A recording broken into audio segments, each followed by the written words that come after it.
দ্বিতীয় মেয়াদে মার্কিন প্রেসিডেন্ট হিসেবে ডোনাল্ড ট্রাম্প ক্ষমতায় আসার পর বিশ্বের বিভিন্ন দেশের সঙ্গে বদলেছে যুক্তরাষ্ট্রের সম্পর্কের সমীকরণ। এ তালিকা থেকে বাদ যায়নি ভেনেজুয়েলাও। দেশটির প্রেসিডেন্ট নিকোলাস মাদুরোর সঙ্গে ট্রাম্পের তিক্ত সম্পর্ক বেশ পুরনো। সে ধারাবাহিকতায় এবার মাদুরোর নেতৃত্বাধীন সংগঠন কার্টেল দে সোলেসকে সন্ত্রাসী সংগঠন হিসেবে ঘোষণার সিদ্ধান্ত নিয়েছে মার্কিন প্রশাসন।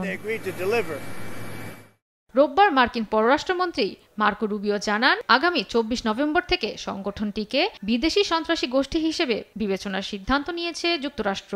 এতে করে মাদুরোকেও পরোক্ষভাবে সন্ত্রাসী হিসেবে ঘোষণার সিদ্ধান্ত নিল দেশটি। বলা হচ্ছে, মাদক পাচার দমনের পাশাপাশি মাদুরোর ওপর চাপ বাড়াতে এমন দৃঢ় পদক্ষেপ নিল আমেরিকা, যার ফলে সংগঠন ও এর সঙ্গে জড়িতদের বিরুদ্ধে আরও কঠোর ব্যবস্থা নিতে পারবে যুক্তরাষ্ট্র প্রশাসন। মূলত কার্টেল দে সোলেস শব্দটিকে যুক্তরাষ্ট্র ব্যবহার করে কথিত অপরাধী চক্রকে বোঝাতে, যারা মাদক পাচার ও বেআইনি খনন সহ বিভিন্ন অপরাধের সঙ্গে জড়িত।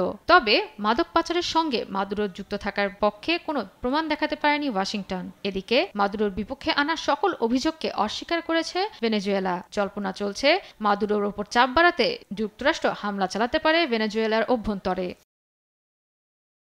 এদিকে রোববার রাতে রুবিওকে এ সংক্রান্ত বিষয়ে কংগ্রেসের সঙ্গে কথা বলার নির্দেশনা দেন মার্কিন প্রেসিডেন্ট ডোনাল্ড ট্রাম্প। বলেন, ভেনেজুয়েলার সঙ্গেও হতে পারে আলোচনা, তবে সে ব্যাপারে এখনো কোনো দিনক্ষণ ঠিক হয়নি। ভেনেজুয়েলার দাবি, দেশটির অভ্যন্তর থেকে স্বল্প পরিমাণে কোকেন পাচার হয়, তবে প্রধান উৎপাদনকারী দেশ কলম্বিয়া, পেরু এবং বলিভিয়া। এদিকে ক্যারিবিয়ান সাগরে মার্কিন বিমানবাহী জাহাজের আগমন ভেনেজুয়েলার সঙ্গে উত্তেজনাকে আরও বৃদ্ধি করেছে। জয়া সরকার, নিউজ ডেস্ক, দেশ টিভি।